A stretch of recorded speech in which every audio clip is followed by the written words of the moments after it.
Some facts I was intended to mention and forgot along the way.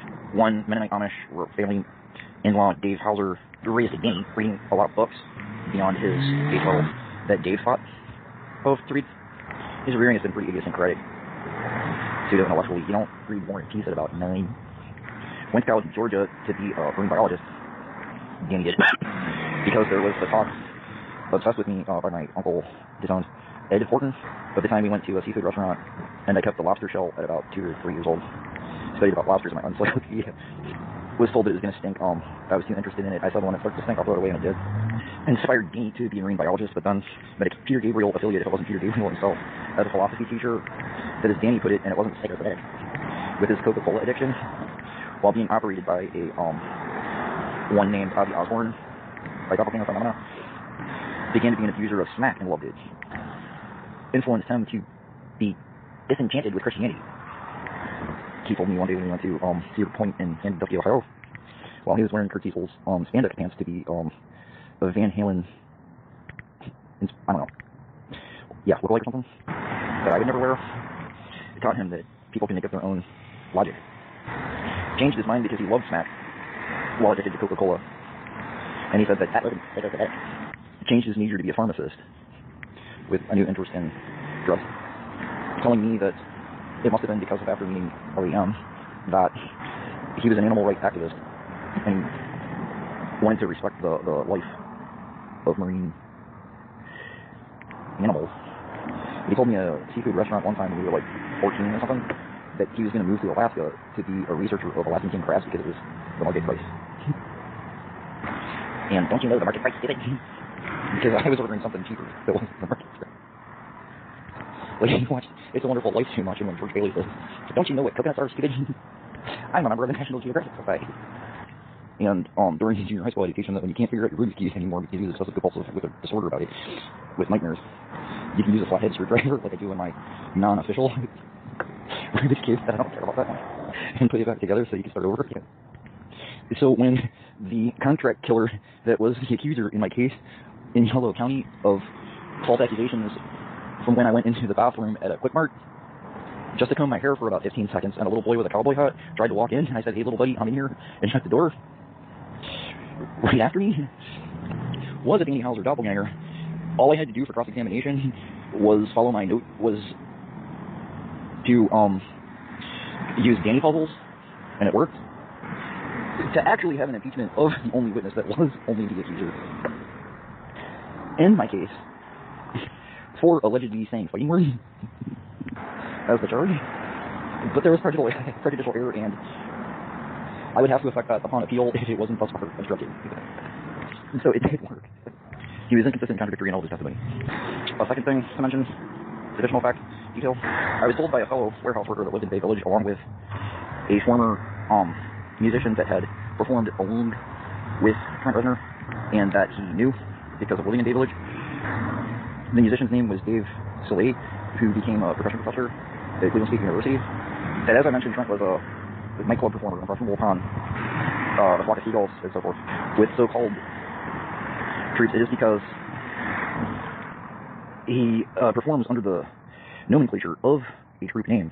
But I was informed by this acquaintance that Trent Reznor was a so-called quote-unquote prick and can't keep any band members, and nobody ever wants to keep, performing with him, and they all quit from him, which has been the history. You never keep band members. There have just been at particular bookings musicians that he does 1 or 2 times fine, and they never persist with him. These frequented a bar called No Excuses in North Homestead that was across from a mall that's name has changed, but used to be called the Great Northern. In any event, Perry Carey's is next door, across the street from Inc. Eats and Drinks, conspicuously nexused with the Reznors. Per discovery, a private sector organization called Downtown Sacramento Partnership has been formed since I arrived in this area with purposes and intent to be here only temporarily, and then illegally restrained with administrative harassments and by malicious intent. This as a conspiratorial front, per their real motives and intents, counter-purpose to the ulterior motive of their stated purposes, and counterproductive to actually commit genocide and reduce the population, which has been happening in the area, as I have observed. It's obviously been happening. and centrally targeting this figure in the same conspiracy for past assertions of previous intelligence by flattery and bribes of capital to start businesses, no matter how pharisaical, feigning to intend to promote excellent development, have deceived gullible people in order to seduce them into collusion in their occultic organized crime organizations. The effort has been really a total fiasco. The area has really degenerated through the years, boring, with all kinds of obstructions and obstacles to the general welfare. For example, such as I have reported, along with guerrilla warfare of gang harassment, the nexus with this organization and other local agencies, creating obstacles that defy normal ordinance at every other place that I've ever been at, has accumulated through the time, making it less and less livable. There are other such really bad business ideas that have been being built, matching what I have experienced to be Italian mafioso Guido behavior in the economy, being very infantile-minded and economically incompetent and extremely pharisaical, exhibited by like Jerry Lewis and so forth, and Sammy Davis Jr., Sammy Candyman, with their very delusional worldview outlook. I've seen them ruin places before, like Beaver County, Pennsylvania. Original home of the Saccone family that was connected with aforementioned grandfather that has been being called grandpa, nexus with the mafia, probably as a foot soldier, which was kept behind my back as a child and growing up, with the local Saccones, because his stepfather that married his mother that immigrated to the United States before he did was a Patrina, and they reside in Beaver County, Pennsylvania. I am no blood relation with at all.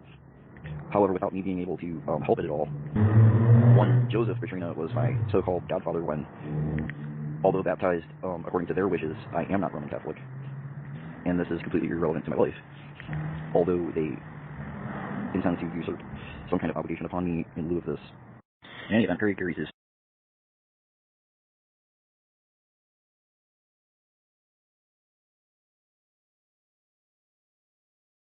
quite often, about 5, 6, or 10 times a week. And in those days, no one really liked us, apart from the Italians, so the more time we could spend there, the better, the more we were cheered up. Fantasy, I think.